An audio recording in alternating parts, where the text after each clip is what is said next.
It's the Andy and Remington Steel Show on your screens tonight. It's the Andy and Remington Steel Show for your home delight.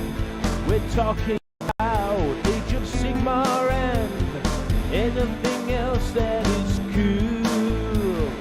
Talking about Warhammer Fantasy, it's easy to learn the rules. Andy and Remington, Andy and Remington, Andy and Remington Show. Welcome one and all. It's time once again for the Andy and Rem Show, episode 165. And for those of you at home who like to play the Remington's Blinds Bingo, now is your opportunity. Are the blinds in Chateau de Remington open or closed? And we're about to find out. So, Half-mast. well, don't tell them yet. I haven't revealed it. Oh, sorry. There we go. You can see now. Look at that. Partially closed. So anyone who said open or closed, you're all losers in the eyes of the law. It's because they didn't close properly, so I have to stand up to close them, and then my headphones would get pulled out the thing. And Yeah, we thought who we'd throw people off this week because they always seem to be open at the moment. So we thought, you know what, let's close the blinds just before the show. But unfortunately, there was a blind malfunction, and is Rem gonna have to switch his webcam every 10 seconds? No, well, it doesn't matter because I've got 3 webcams set up. This is not as good as the other one, but it still works. And I'm just going to turn some lights on so we can get some more ambiance. Yes, it's not like we could have done that before the show. This is the kind of thing you should be doing live on the air, of course. Getting adequate lighting. Yeah. Adequate. Let me go next level with this. It's going to go nuclear. There we go. That's your idea of next level, is it? Well, Remington with his next level lighting is present. We've got plenty to sink our fangs into this evening. Not only have we got some new Age of Sigmar goodness to analyse, we've also got some spicy new Kings of War miniatures. Nice, snazzy new range that will excite and tantalise the masses. So, who have we got in the audience tonight? We've got a bit of a packed house in there so far. Oh, wow. We've got Dwarven Darkness, we've got Graham Rigg, we've got Colin, we've got Cedar, we've got Titus. Quality audience. Nice crowd we've got there. And Cedar predicted that your blinds would be open. So again, everyone's a loser this week since they were partially closed and partially open. Really no way to win that one. And also, what the hell is that? So, the episode I put up last night hasn't been one yet, but last week's, the one that was devilishly difficult, has actually been solved. No way. We can have a look at that later. It's been solved enough for me to call it done, because I think one of the pieces was actually impossible. So we'll get to that in a minute. First of all, anything you want to say to the world, Mr. Remington, before we dive into our hot topics this week? Well, do you want me to talk about Age of Sigmar or anything else that's on your mind? Well, shall we just dive in and see what you think of this? So, hashtag new AoS. So, Gur eats your objectives in the new General's Handbook. The headline. So, how does that work exactly? Because they've got some rules here from the new General's Handbook. Right. It's, of course, one of the many things you have to purchase in order to play Sigmar. Okay. So we've got a preview of all the contents here. Let's just read out some of the rules. Alpha Beast Pack. After armies have been set up, but before the first battle round begins, you can make a normal move up to d6 inches with each unit in this battalion. So, who is this even for? I could have read that first. The Alpha Beast Pack and the Hunters of the Heartlands. Beasts. Okay. So they get before the first round, they can set up d6 closer to the enemy. Yes. All right. Well, that's good, isn't it? Because beastmen tend to get shot a lot, so you want them close to the enemy. getting the charges in if you can, right? Getting them in the thick of things. So I think you can just take any wild beasts in your army by the sounds of it. Oh yeah. Meanwhile, this new realm lets you feel like you're actually battling through the realm of beasts. For example, beware of a seismic shift that could cause one of your crucial objective markers to be consumed by the ground itself. Start with the third battle round after the players roll off to determine who has the first turn. The player taking the second turn in that battle round can pick one objective marker on the battlefield and remove it from play. So, yeah. Nothing says Realm of Beasts more than an objective marker disappearing. I mean, that's really amazing because, if you've got 2 objective markers on each side and then let's say 2 in the middle, it's the 2 in the middle that are going to sort of be contested most, right?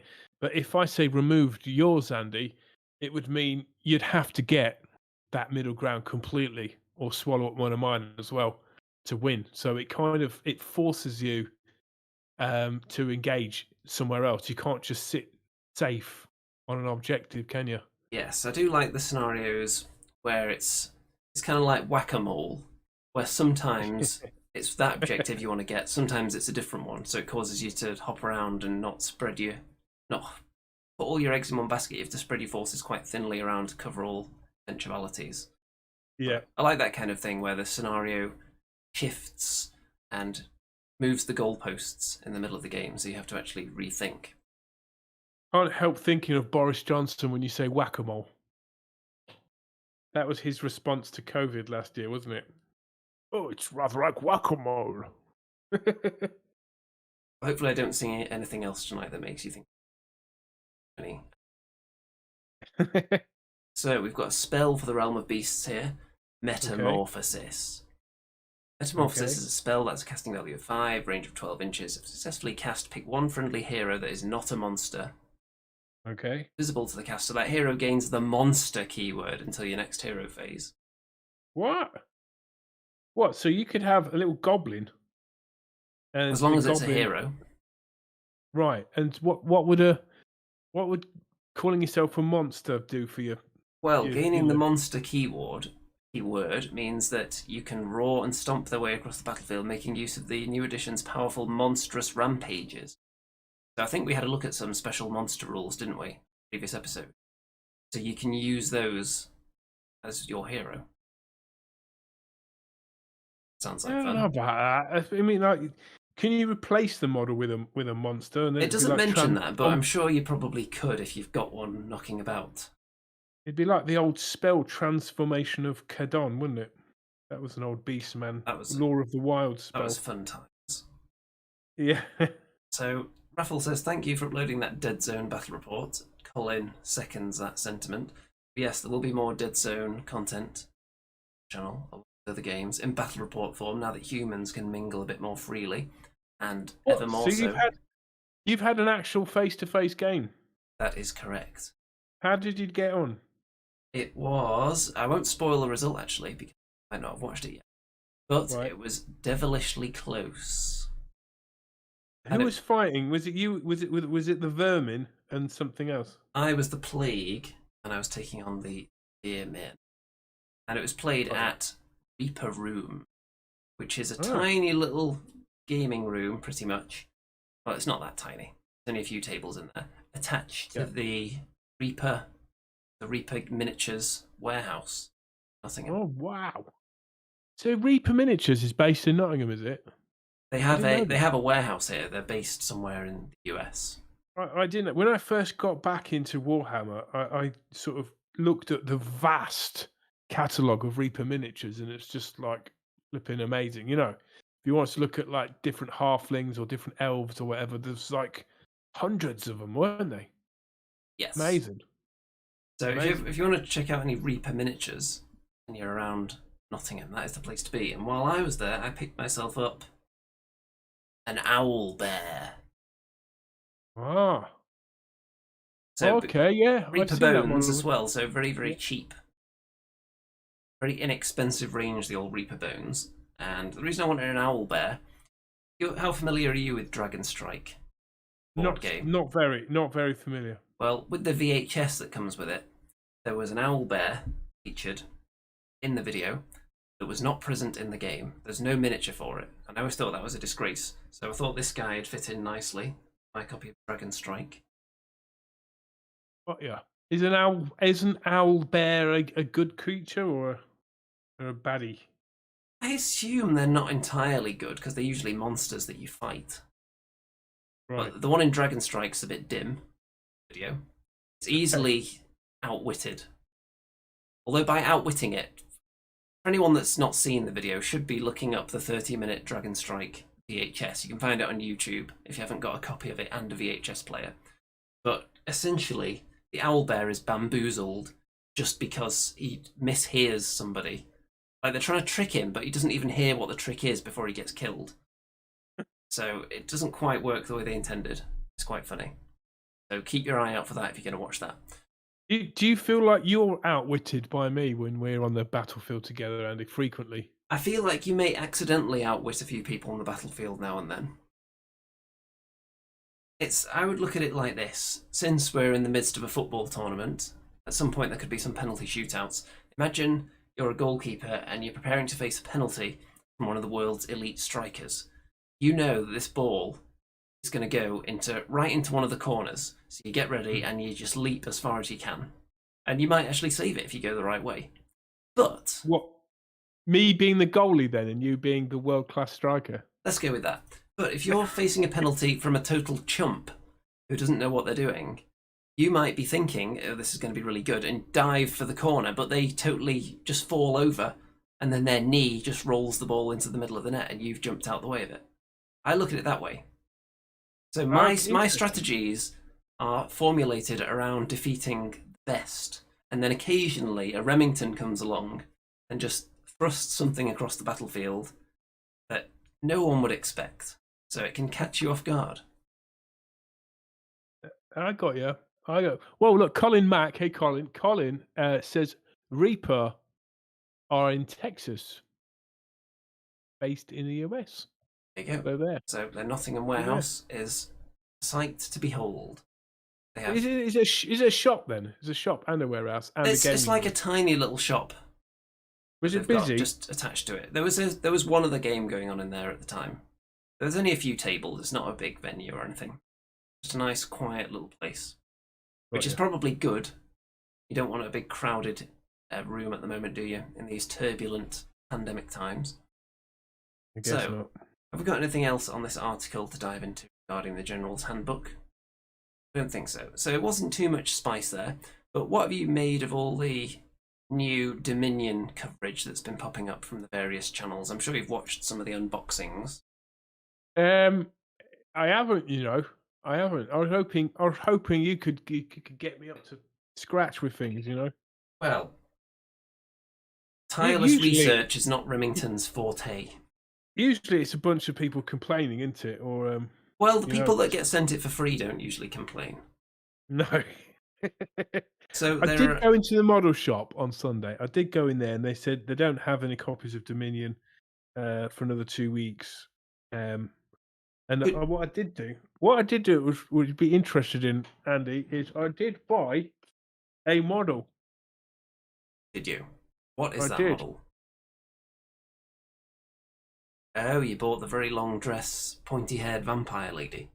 Oh, I did. Look how beautiful. She looks amazing with the mask. I do. Yeah, I like her. I thought I'm going to buy one. I'm thinking I'm going to get a Soul Blight Gravelord's army because I've got half of one already with Cursed City.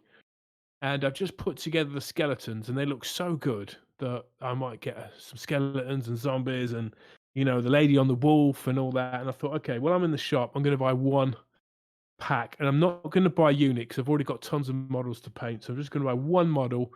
And it was either her or Ratugar the Beast. And I chose her because I thought she might be easier to paint. Could be a fair point. How do you feel about the fact that Dominion is not sold out? It wasn't sold out in 3 minutes. It wasn't sold out in 3 hours. It's not sold out in 3 days. So do you think they've just made enough of it? Or do you think there isn't demand? Do you think they've learned their lesson? Do you think this is all calculated move? What do you think is going on here? Because normally these new boxes are just totally gone. Yeah, but those boxes aren't the core rules. They're not the core game.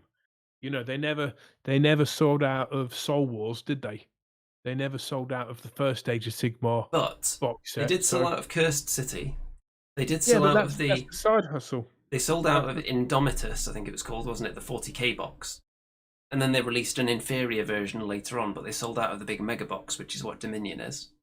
Well, if you want a bit of gossip, which I'm sure you do, and that's why you come to this channel, I was speaking to the guy in the shop, and he said over the last year or so that Age of Sigmar sales have overtaken 40k. So if that's true of a small independent shop, and you could then extrapolate the theory, right? This should be the headline news, really, shouldn't it? If you could extrapolate that, and if it's true across the board, then you would think that they made many copies of this flagship game. So Have there, you know. you been tempted to jump on the Dominion wagon and snag one for yourself? No, nah, not yet. I might do. I might do. If I did that, Andy, then I would suddenly have 4 unpainted armies, and you know I don't roll that way. I don't roll like that, man. I So I have been slightly tempted, but then I think, what am I working on at the moment? I haven't done that much painting in the last few weeks, which is a wagon I no, need to get back on definitely. yeah, When would I get round to it, and what do I actually need from that box? I've already got a Stormcast army. Not that interested in the new orcs. So the only things that interest me are just like individual Stormcast models to add to the army. It's going to right. expand at all, so it would be like the chariot when that's released. So you don't want any Stormcast with the big bows then, because I've got some for you. If you Well, I have already don't, got some of don't want, those, right? What are they but called again? I don't know because there's so many of them. Are they the Vanguard long strike thingies? No, no, they're just Stormcast with longbows with big Oh, bows. They just look the small bows, yeah, the they look Judicators. yeah, they look ridiculous. So that's why I thought I'd give them to you. Well, I've already got 5 of them, which is You want about 5 more? 10% as many as you probably need for an optimal Stormcast army. Well, I'll give you. You know, thanks, William. Yes, Judicator is verified there by Will. Yeah, I'm going to give you those as a maybe for your birthday. When's your birthday? Not until September. Oh, that's not too far. I'll save them for your birthday then. How about that? That'll be a bit of excitement, won't it? So Yeah. yeah, the box hasn't appealed greatly to me on that basis. The rule book is obviously tempting, but Yeah. I don't think there's any imminent rush to necessarily pre-order that. They're not going to totally sell out of rule books, surely. That would be a wild Uh, time if people couldn't get their hands on the rules for the game system. so you can't you just download them for free? You could probably download the very basic rules. Want a bit of spice. The other option is the General's Handbook as well to get points, presumably. Like, you want to balance the games up a bit. Right. So if you're a newcomer to Age of Sigmar, you buy this Dominion set, and doesn't have the points in then? I don't know. I think it would probably tell you if the two sides in it are balanced, I imagine, and you'd get the rules to play with those specific models, but it wouldn't give you the points for everything, which is what the General's Handbook. Yeah. Do you remember we had a few battles and we didn't have points, did we? It was just like, okay, here's my army, there's your army. It looks kind of about right. Yeah, some It people miss actually the turned out. days. Some people miss the days when they didn't have points. Well, I've been listening to an awful lot of historical videos, various battles and stuff, and rarely, if never in history, have two opposing forces had equal amount of troops. Well, Um, you just you know, wouldn't go after the enemy and try and start a battle if you were too evenly matched, would you? Wait till you outnumber them and then try and back them into a corner so they have to fight you, something like that. But if you're really yeah, evenly matched, surely neither side would want to risk it. no, and obviously, like if one force, like take the Battle of Agincourt for example. I think the reported numbers of the English soldiers were like a third or half of what the French knights were holding in their army. But the smaller army can then have the advantage, just more advantageous terrain, can't they? Instead, which is often the deciding factor in battles, just like the Battle of Waterloo as well, you know? So Indeed. perhaps a smaller force could have the pick of the terrain. So you can balance it out in other ways, not just points. Can, but I But like to have the points, even though I don't or I haven't played the game competitively. I like to have them there as a guide, so you can see how unbalanced the game allegedly is. So if yeah, if you're trying to come up with a scenario where one side is outnumbered, you don't have to just do it by eye. You can look at the points and say, okay, I'll have an extra third of the points on top of what you've got. yeah, and it is fun. It is fun making lists sometimes, and it's also annoying because with the list system, you often end up having to have a load of units that you don't really want, or you may not have painted. You know, like core units, and you can't put in all the fruity stuff you really want to. That's annoying. But Will Matthews says you can download the core rules for free. It doesn't have open play, narrative play, or match play. Do we care? No, we don't. So yeah, you can get the core rules for free. So, what I would say is that the points, people would argue that they're for competitive players, but I argue the opposite. Because if you're a competitive player, you know all the units. So, in theory, you're trying to balance a game up.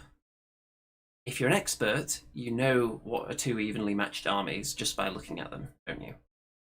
If you don't play the game much, or you're a bit of a casual player, you're not optimizing, and you're going to find it difficult to just eyeball the armies and pick which one's more powerful. So the points, for me, would be an aid at the lower end of the competitive scale, so that that gaming pair can have an evenly matched contest, rather than going in blind, not knowing which units are powerful, and then finding out halfway through the game that it's totally unmatched. Total mismatch. That's the way I look at it. Yeah. I think the General's Handbook is a good tool, not only for competitive players, for that reason. Got Stu in the chat. Good evening. Friend of the show there.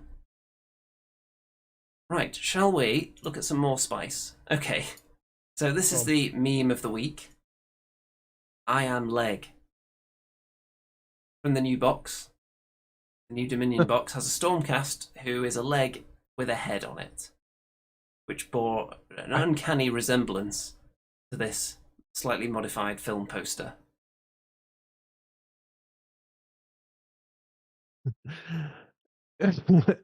I think that's a cool model. It looks like you know, like a wizard's, what's the word? Like not a wizard's apprentice, a familiar. Could be a wizard's familiar. It looks like a Chaos Spawn that's like really disappointing, or it looks like in Monty Python when the old Black Knight is halfway through the duel. Yeah. Just a few flesh wounds on him there. Okay, next. So, first of all, before we look at the new Mantic miniatures, we've got a global campaign coming up, and I remember when GW would do all this kind of thing regularly. So, I have actually read through this. Shall we have a little taste of the Kings of War fluff? You ready for a taste? Oh, then. Got your taste buds ready. So, yeah. An evil abyssal dwarf wizard has been searching for dark, evil magics within the mountains in what was previously called Mantica, the Kings of War world. It's now called Panithor, which is a much less company name inspired world name.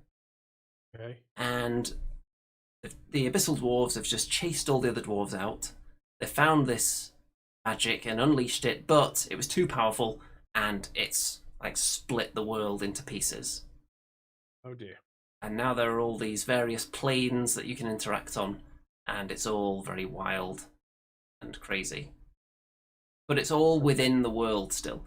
So it makes me think, if, just obviously comparing them to GW, because that's what we've talked about mostly on this show, if they'd done something similar with Warhammer and not had the Age of Sigmar world totally separate, if they'd had that contained within the world, like underneath a mountain there'd been a wizard's duel that had popped open all these portals to other planes of existence, so you could have had like the realm of fire and all this, but just had that set within the old world.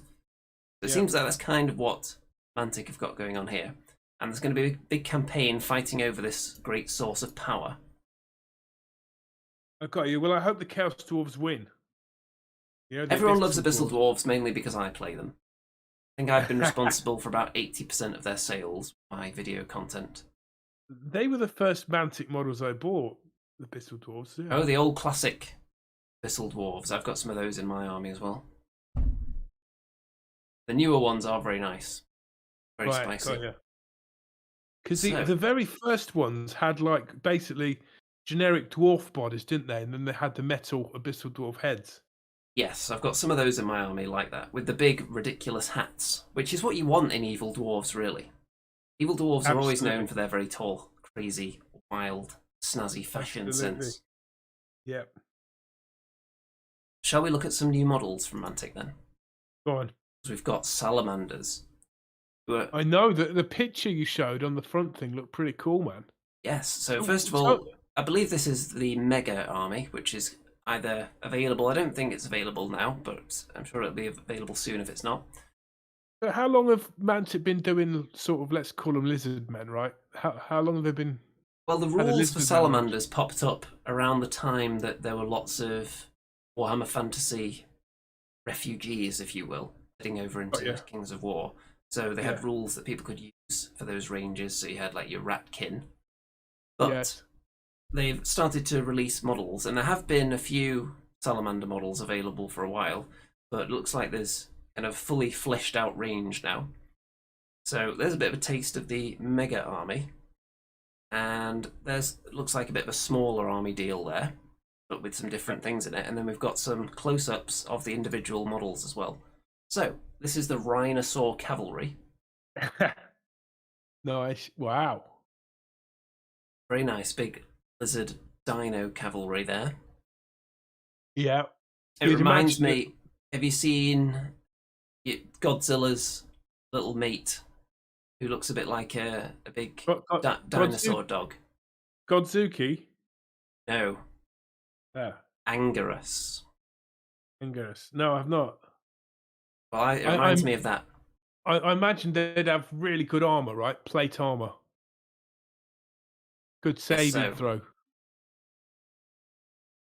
Well, saving throw isn't so much a thing in Kings of War, because obviously you don't roll dice on your opponent's turn, but you will have a high defense, that unit. Yes. Then this is the spicy one from the thumbnail. Yeah. I think this is the one I used. Skylord on Scorchwing. So this is a hero then, is it? Yes. I think that is very nice. Ooh. Yeah.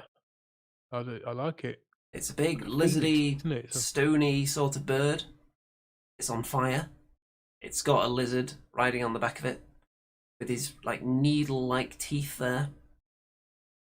Very nice. Let's have a close-up. You've played a fair few games of Kings of War. Have you ever come across the Salamanders in a game? Yes, I have, as a matter of fact. I've played against them quite a few times, and they can be quite a tough nut to crack, actually.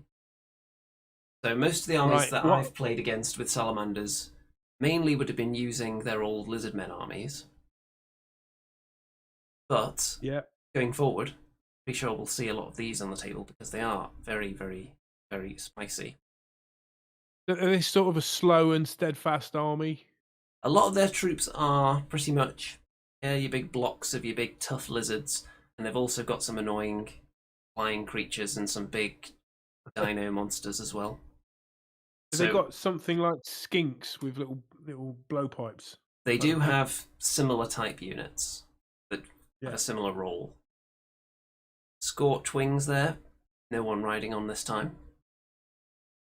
They look a bit like starfish, wouldn't you say? I can see where you're coming from there. Yeah. How are they suspended in the air? Yeah. With their wings. I know, I can't see anything holding them up. I can only imagine that this image has been manipulated. Because those two are clearly floating. This one's got the flame resting on them. Very nice. Then we've got some tyrants. So these would be equivalent in size if we're going for Lizardmen comparisons, probably to your Croxigor. So you're big. They look a bit. Obviously, there's dino, but the colour they've gone for here makes them look a bit crocodilian to me. Yeah, The it colours reminds and the me of scale. the island of the Lizard King. Do you remember that? Steve Jackson, fighting fantasy books. Remind me a bit of that from the 80s. Cool. Very snazzy. More fire going on, of course. Fire is a big thing for the Salamanders. Lots of fire going on. Then we've got this one. Yeah, I like the armor as well. This is an Archosaur Mage Priest. So to me, it looks like a Velociraptor Wizard, which I am fully on board with. What sort of magic would they do? Would it be sort of heavensy magic, elemental kind of thing? I would imagine it's probably got access fire? to Fireball, because there's so much fire been visible in this army, but I can't say that with any certainty. But typically in Kings of War, the wizards don't have a vast array of spells to choose from. Usually they just have a couple. The magic isn't as wild and varied, except you can play slightly more the kind of narrative Kings of War games that have additional magic going on now. Are there any like unit obliterating spells, like in Mantic, or are they more like Rarely. buffing spells? It's very and some rare that a missile spell will just completely wipe out a unit in Kings of War. It's more, there's more focus on the actual combat and the shooting rather than spells that can just devastate an entire force. Yeah. So, are you going to get back on the Mantic tournament wagon then? Do you think? I certainly am, because I've already signed up for 3, I think, later in the year. Wow. So presumably everything will be opened up nicely by then. Are you featuring what army do you think you're going to favour? Well, it depends, because my Abyssal Dwarves are obviously still in tip-top condition, and some of those models I didn't even have finished before the lockdown came in. So some of them have never actually seen a tournament. No. So definitely those will see some action, and then it depends how far I get with my Night Stalkers as well. Because it won't take too much to turn what I've got into a somewhat usable army. I will have to get some more troops for that. Yeah. What about your Gobos? Goblins, I don't know if they're going to see any action, because they're competing with the spicy new stuff. But I do go back to the Goblins now and then. Andy, after years of finishing second, not just to me on the battlefield, but also in the tournament scene, you did have one complete victory, didn't you? Yes, I did win one Kings of War tournament, and that was with Goblins. Wow. Interesting.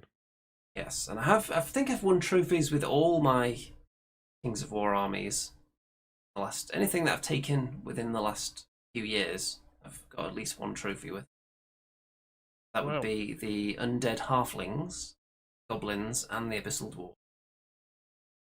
Are the Halflings the sort of your weakest army then, would you say? I think they are, because I didn't build them to any kind of specification to be powerful. I just used the models that I was sent or purchased, so I could have a bit of everything, one of everything in the army. So it wasn't really built to destroy, it was built to be a cool army.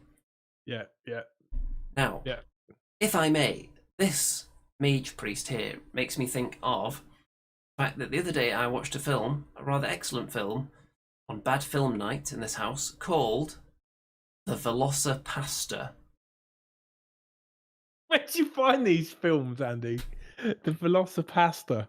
Well, I found it in an internet meme, actually, and then I looked it up, and then someone was able to find a copy of it, and raucous laughter was had. It's about a priest, basically, who goes off to find himself after his parents were blown up by a car bomb, and then he's in China, and he is afflicted with, you could call it a blessing, you could call it a curse, that when he's really angry, he can turn into a velociraptor. But he's a Velocipastor, so isn't he more like a sort of a witch finder, kind of zealot, kind of witch hunter kind of character? No? Well, I'm not going to spoil it too much, but he does start to combat the ills of the world with his new powers, and there's lots of fighting. So I would recommend that film to anyone that likes a bit of silliness in their lives, and this guy certainly makes me think of it. Is it American? It is an American film, yes. Oh, Now, this okay. dinosaur is something you can definitely sink your teeth into, but it would probably sink its teeth back into you in response. This is the Lechelidon. What do you think of this? That's pretty cool, man. That's cool. Wow, that's a really nice model. I'd like to see that. I'd like to see a 360 of that one. Who doesn't love dinosaurs as well?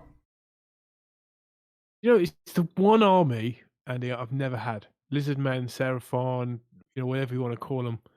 The one army I've never had, and I'm not sure why. I think when I worked as a school teacher, I started a little Warhammer club, and one of the students brought in a load of skinks. And when I saw the models, I thought, don't really fancy painting 40 of these little buggers. But the character models and the big monsters looked ace. But yeah, it's the one army I've never had, so maybe it's something I could do in the future. It does have The same Remington for written all you. over it.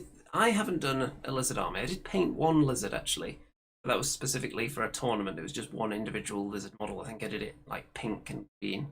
But I think if you went for some kind of wild, bright colour scheme, lizards are the perfect thing, really, aren't they? All those scales, you can go nuts, and any colour would really look Yeah, I mean, logical. I painted a few cold ones, from Dark Elf Cold One riders, and they look much more harder to paint than they actually are because you get some nice washes on those scaly crosses, and you get some really nice blends there. Not too hard. Tabletop minions in their house. Hello, man. Now this one, Yeah. Apparently, apparently, apparently, Andy, Uncle Adam is going to donate a copy of Dominion to the show. That's what I heard. What do you I think? haven't heard anything about this. Are you, on people's behalf, being very generous again, Mr. Remington? That wouldn't be like Just you a at rumor. all. Just a rumor I heard. Is this 'Cause like the rumour of like £1,000 bad Squiddo vouchers that you keep offering around whenever Annie's on the show? Is it one of those? is that why she's not come back? Probably. Oh dear. You're putting her out of business. Now, we've got more lizards to look at. So this is a clan lord. And from the front, it looks a bit ratty, doesn't it? Because of the armour, it makes you think of... I'm not sure about this one, Andy. You He can looks see like it's got this little minus. eyes protruding out of the side there, which I think is pretty cool, actually. When you look at it side on and you see the shape of its head, I think it'll look better.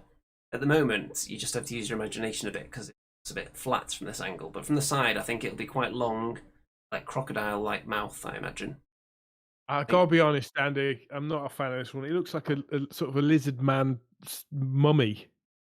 Well, You know. let's find out, because there's a unit with some that look similar to that one. I think it might be these, All right. actually. Ceremonial Guard. So these ones are fully kitted out in their All armour. right. It's fairly similar armour, that, isn't it? Quite So similar. this is like your temple guard, is it? Pretty much, yeah. Okay. Well, the unit looks kind of cool, I guess. Yeah.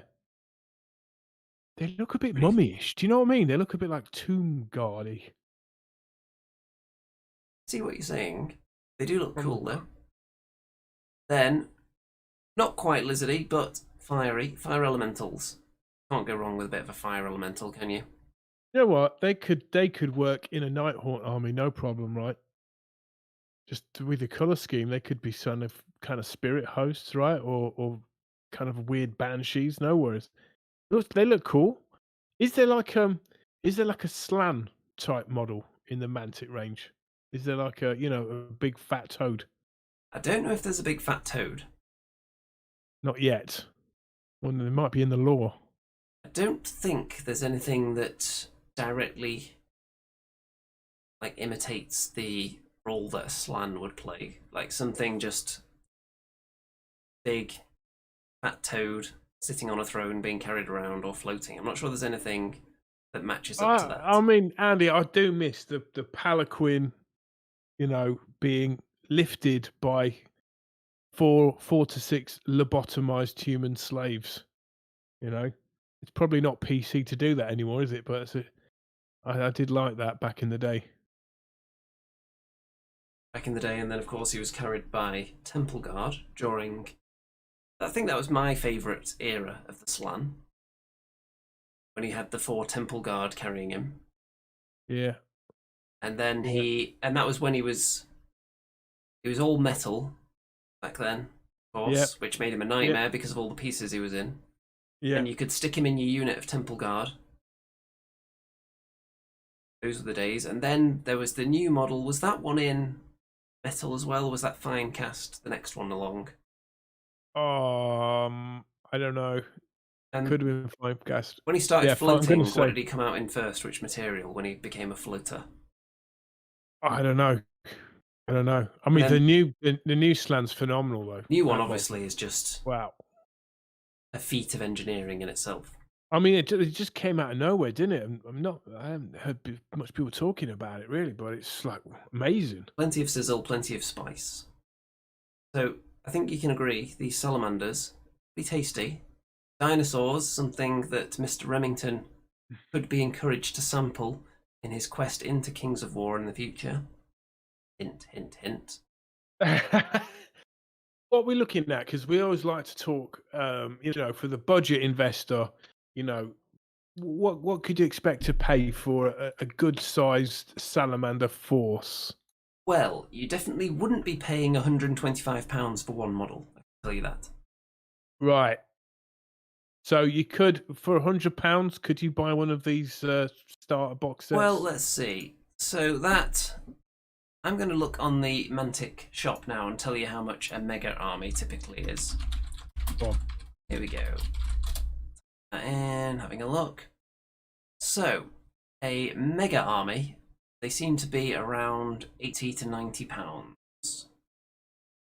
Nice. I mean, do you know when I went into the Games Workshop shop on Sunday, I could have spent that much on 3 heroes from Small Yes, Bright you Grave definitely Lords, could. For 3 models, or how many do you get in this one? Like about 70? There's a lot going on there. I haven't seen the price for this specific kit yet, but if it's in line with the rest of them, then it should be somewhere around there. 67 models, maybe. That's pretty good. That's amazing, right? That's like £1.30. Right. Something like that. Let's continue. So, hold on. We've got an audio intro for this because it's time for Remington's Millions. That's right, Remington's Millions. Because as we know, Remington's Millions are possibly in a little bit of turmoil this week. So to cheer himself up a bit, he's going to talk us through the GW stocks for this week.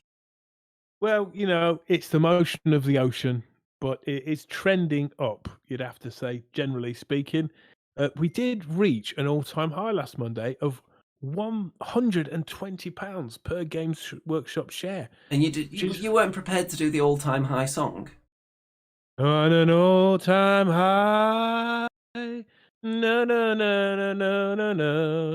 Yeah, I did sing that live actually, but yeah, we've gone down a little bit, which is expected because people want to take some profits, and GW announced they were handing out a Games Workshop share to all of their employees, which is something like 2,000 employees, I think, probably even more, which is pretty cool. And so maybe all those employees cashed out their shares, which would be foolish because they do seem to go up year on year by a large percentage. You can see there that I'm currently 22% up, holding on to my 0.1 share.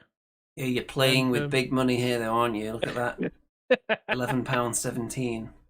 But the question is, where would Remington buy? Well, I would buy either around the same price I bought it for, which is, I can't see properly, I think at £90 a share, £91 or below. But is it likely to drop that much in a company that's expanding its revenue stream year on year, quarter by quarter? It's unlikely, but you never know. Well, since you've just told us to only buy at the dotted line or below, then I think we can consider that as Remington's hot tip. Ooh. Yeah, that was Remington's hot tip of the week. Another one of those this week. Okay. What else have we got? So what have you been doing here? Looks like you've painted some kind of large stone tablet. Yeah. So I came home yesterday to find my monthly pile of Mortal Realms magazines that I get sent every month. And I've got a big box full of these magazines now. It's just getting ridiculous. So I thought, you know what?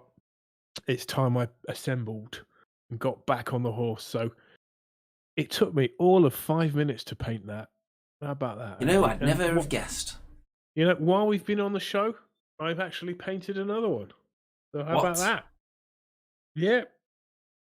So look, that's multitasking. What are these things anyway? Are they sort of bridges? Are they like tombs? I would I imagine showed. you could use them as bridges. You could also have someone carrying them down as Sigmar's commandments. Yeah, you can put them slightly on an angle like that, so you could have someone sort of stood on it, you know, bellowing out orders. I showed my wife saw that. She said that would look really good. Could I have that on my tombstone? And then she said, "What does the word say?" And I said, "I didn't know." Well, But I'm going to try and read she one of liked these it. words now. Let's see what it says here. So, Okay. GIF, Anufa, go for face, if for your nan, and Ugo, ha. Nugoha. Well, there you go. Yeah. I don't think you would find any other live wargaming discussion show where people would be reading out the indecipherable text on Sigmar's sacred tablets. That's the kind of Yeah, I content mean, you only get here on the Andy Rem show. do you think the new edition it has like translations? Does you think it has like No, an index of words, right? Or well, wouldn't bet on it. this edition of Mortal Realms, you get two of these sort of bridge tombstone things, and you get this little sort of pyramid thing. So yeah, I've got a nice collection of scenery now for our next encounter, Andy. So I'm Excellent. looking forward to that. Now, what's this that you've also done? Well, I've painted the two ogres from Curse City, and now I've painted the skeleton leader. And I've been very busy yesterday, and I put together all the skeletons you get in Curse City, and my oh my, are they amazing? Having oh my god, that looks terrible now. Why did you have to do that, Andy? Oh It my actually looks god, I pretty need. good close up, you know. It's all right. I've got to sort out the nihilistic oxide blue there because it's been splodged on. It kind of looks a bit cack, but yeah, it didn't look as that bad when I was painting it. But yeah, yeah, the skeletons amazing, amazing. The new skeletons from GW really really good. When you're cutting them out of the sprue, you should cut the spearhead first. That's my advice because if you cut the other bits first, then the spearhead is likely to bend or break. That is a good tip, actually. We should have used that for Remington's hot tip.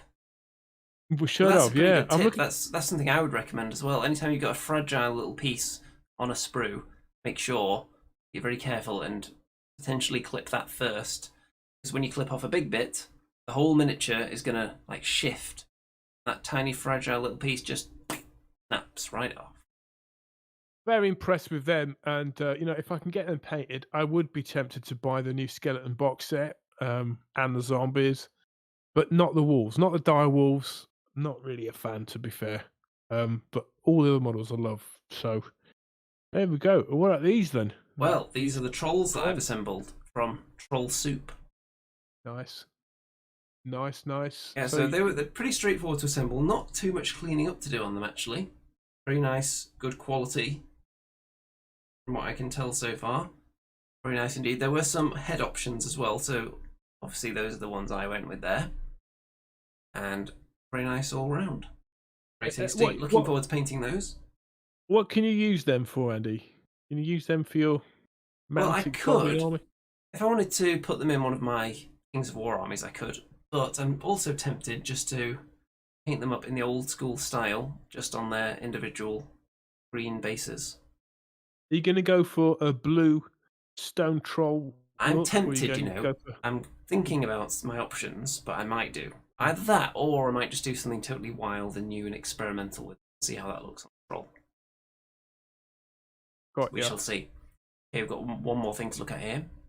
All We've right. got this. Now, this is something that should be very close to your heart. This was painted and submitted to the Discord server, which everyone should be joining, by Darb. So, what do you think Love of it. this? Amazing. Love it. Love the base. Like the colours. It's kind of do you- it's glorious, isn't it? What do you think of the beastly runes? Well, the close up looks a lot better than my close up. So I think this painter is obviously either knows what they're doing more or just takes a lot more care and time than I did. Yeah, wicked, man. That is cool. I'd like to see the rest of the beasts dancing around it. And there's also a back shot as well, with some skeletal danglage going on.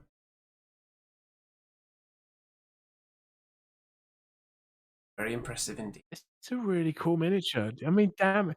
Why didn't they bring this out when I had a Beastman army? You know? It would have been a great centerpiece. Did you have a herdstone of any description? Did you I make one did. yourself? No, I didn't. Oh, I didn't know. That's a shame, isn't it? Unfortunate. I'm sure one of these days you'll go back to your old ways and get yourself another Beastman army. Can't stay away forever. There's something a comedy about a Beastman army, but you know, it's got this. It's got the patheticness of the Ungors, but it's got just the brutal fighting machine of the Minotaur lords. You know what they're called? Doomball. Doom Bulls. Loved them. Loved 'em. Unbridled rage and savagery. Yeah. Minotaurs, Talking of the Doom, Doombull. talking of Doom Bull, you know, the Brass Bull is a new character in the latest Warhammer Total War game, isn't it? I've yet to explore that one. Yeah, there's a lot of spice that's been revealed for that game. We're going to have an in-depth look at some of the things that we know about Total War Warhammer 3 at some point soon. Yeah, Most of yeah. us are very excited for that. Lots of sizzle going on there. So The other thing, Andy, we ought to just mention that how long has it been since the Old World was announced as a thing by it GW? must have been about a year. But they I did say think it was it was- years away. They said it was at least 2 years away. I'm thinking it was almost 2 years ago. Maybe I'm wrong. I don't know, but it's. Are you thinking that it's suddenly going to be sprung upon us? I think it is. I hope so. I think they'll have this Age of Sigmar new edition run, and perhaps that's the next thing we can look forward to. So I'm going to say in the next 3 months we can hear something. You're going to put your money where your mouth is and invest heavily in the idea that that's going to happen with your track record? No, I'm not.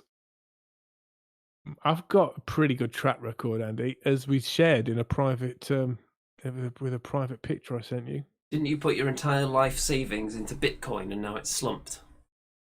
I did not, because I'm not that silly, but it depends what your perspective is. I just thought it was an amazing time to buy, so that's what I did. Gonna ride out the storm, be there at the end once all the rats have left the ship. It may have sunk to the bottom, but you're still going to be standing there with the treasure. When there's blood in the streets, that's when Remington comes out, you know, with his big bathtub, collecting all the coins that people are throwing away because they're too scared. That's me. Does that even make sense? I don't know. You're marching to the beat of your own financial drum. Yeah, but what I mean to say is, like, you know, you're investing in something, you have to do your research, you have to really have conviction. You don't invest for 5 minutes. You know, that my Games Workshop shares I bought over a year ago, you know, and I was looking into doing that 6 months before that. So you can't just buy something and if the price goes down over the next couple of months, you can't just, you know, bob yourself and sell it. An interesting thought here from Colin. I have a thought that the Yeah. new Warhammer Fantasy will be 15mm, so it would be more like War Master type. No, It would be of No. interest to me. I would probably play it. And oh no, come on. marketing-wise, it would tie in with Total War, because those are the It'd kind be of scale horrible. of battles you see there. But, on the other hand, most people do prefer 28mm. Look, my eyes are going funny already with 28mm. If you're making it 15mm, I'm gonna need some kind of, you know, eye magnifying contraption. You're going to have to device invent the paint. Remington eyeglass, which is like, it's a frame that fits these pieces of glass over your eyes, and it refracts the light in such a way that when it enters your eye, you can then see it with perfect accuracy. It'll be like Jon Jonsson's spectroscopes in Baldur's Gate 2. It would be a crazy invention that surely the world has not stumbled across yet, but in the Remington Industries secret lab, they're hard at work on it as we speak. Colin, I can't believe you said that it's going to be 15 millimeters. That would be a travesty. I mean, you can't really do much detail with miniatures that small. It would be appalling. William Matthews, they announced, look at the researchers we've got on this show.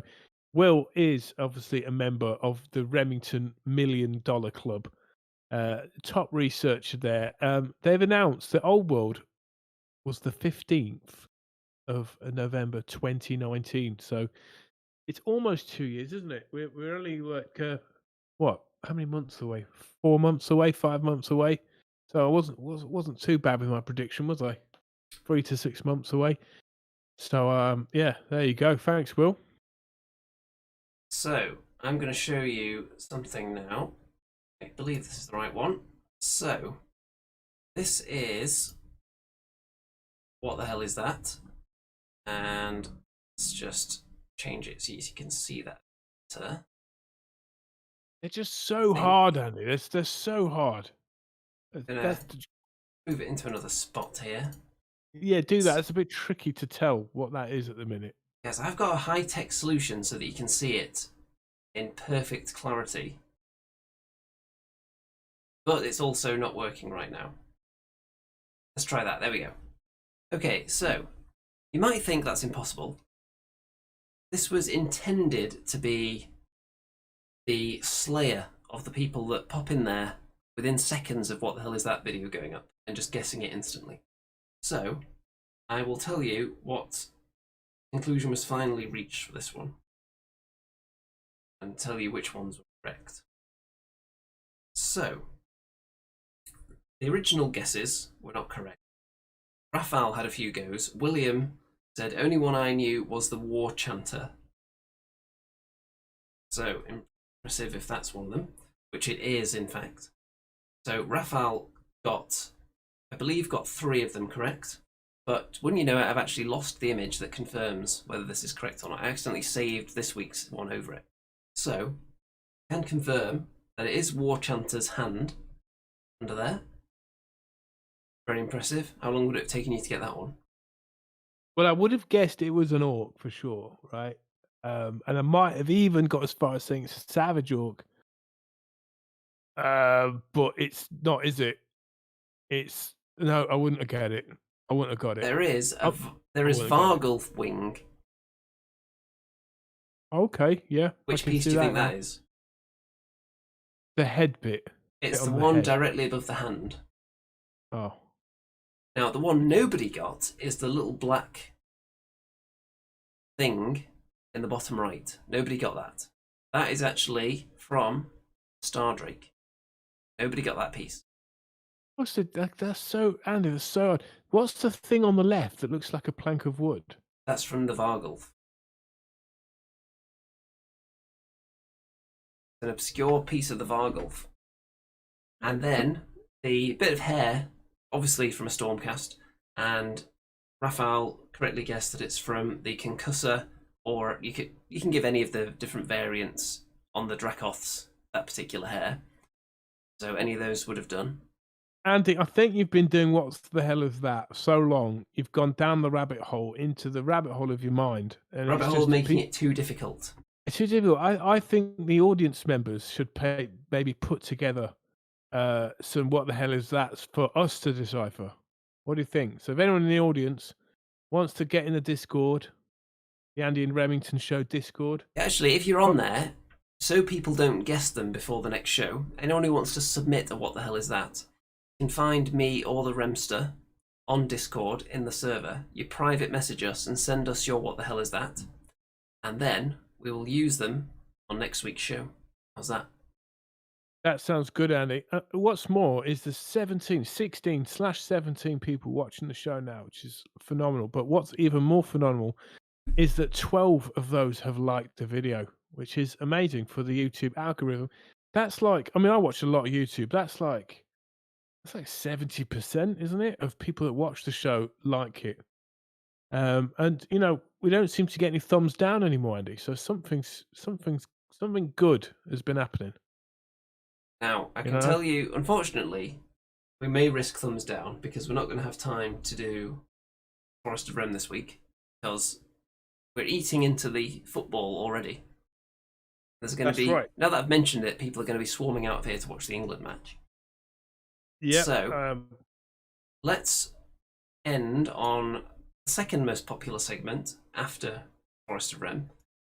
So, let's try and... It's not the deep. Is it Andy's deep bar? It sure is, but you know what? The Steam's not working. So Yeah, well, we can leave that for a day. Well, I we're think not we've going to have lost- the Steam, but it is time to relax. So, everybody, it's time for... Andy's Deep Bar.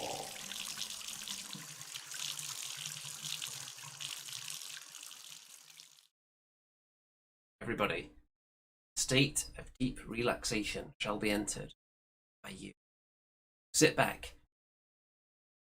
Deep breath. Close your eyes. Visualize that you are seated. If you're a VIP Patreon supporter, you may imagine yourself in the VIP section of the bath, around the edge of this magnificent hot tub, bubbling away, being served handcrafted delights and beverages. State of relaxation could not be greater. And if you're not one of the Patreon supporters, you can be in the riffraff, the peasant section, where you're not being hand-fed snacks, but you're still pretty darn relaxed. You've got a few financial worries, obviously, if you're not wealthy enough to be pledging to this channel, but those are emptied out of your mind as you sit back, you relax, and who do you see as you crack one eye open? You see the following people in the VIP section being hand-served beverages, and you're envious of them. Who are they? You see the likes of Cedar, Roshi, Tim, John, Graham, Simon, Nippleless, Eric, Brad, Barbara and Guy, all of them seated around the edge of the deep bath, enjoying life to the fullest, not a care in the world because they are supporters. As you sit there, you think, you know what? I could be more relaxed than this. I could be in the VIP section too. All I have to do is open my heart and open my wallet. The Andy and Rem Show, the Andy 2D6 channel. Just give up a small portion. Wealth. Show afloat. So that's what I'll do. While you're at it, you see a bubble rise up. Twitter logo within. Very corporate bubbles in the... To follow me on Twitter. Want to join the Discord server, Facebook group, want to follow Andy2D6 on Instagram even. Might even find pictures of cakes there. How wild would that be? Then, if you've got any energy left, the power of suggestion is still influencing you after you've done all that. You may even want to subscribe to Remington Steel on YouTube. If you feel like. No pressure on that one. And if you really want to. Then, if you're ever placing an order from Bad Squiddo Games, remember to check the video description. Right at the bottom there, you'll find a code to use on your order to get a free chicken. What could be more relaxing than that? Now, with everyone in a deep, deep state of relaxation, it's time to climb out the bath. Splash.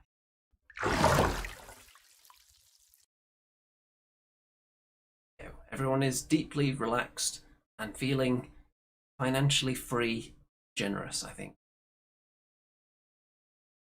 Always like that section, Andy. Very nice. It's a highlight of the week. Cool. And Roshi says it's not COVID friendly. I can tell you it is actually. The deep bath is COVID friendly because we have screens between each person, and the staff that are waiting on you on your every whim are wearing full protective face gear.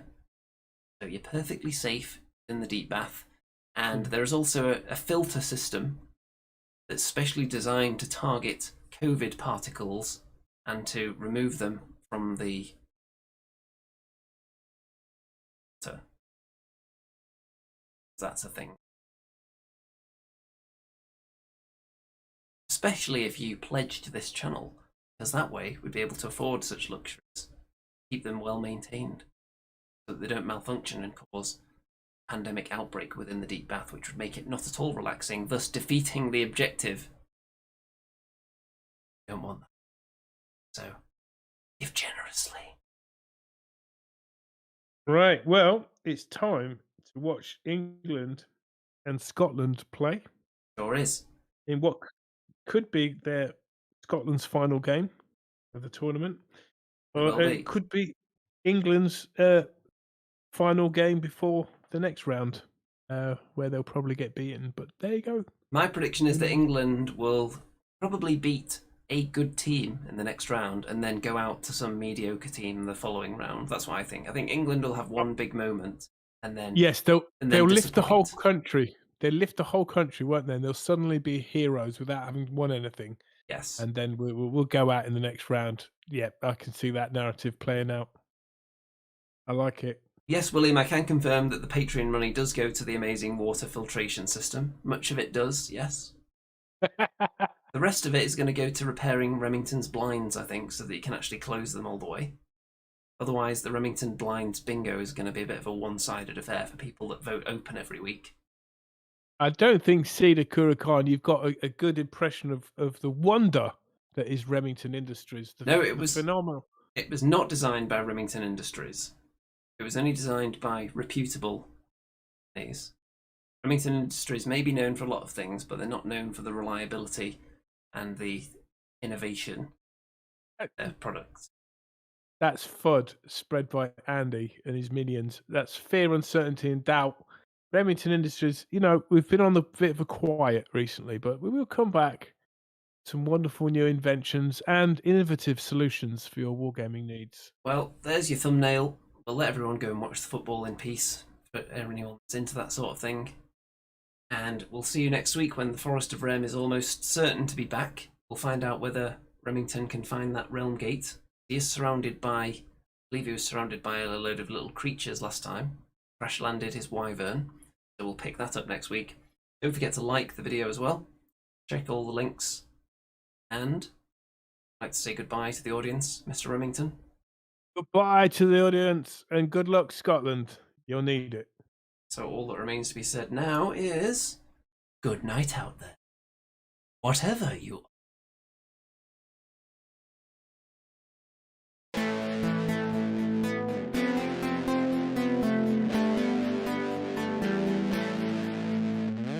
It's the Andy and Remington Steel Show on your screens tonight. It's the Andy and Remington Steel Show for your home delight.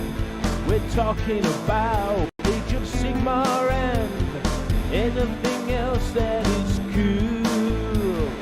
Talking about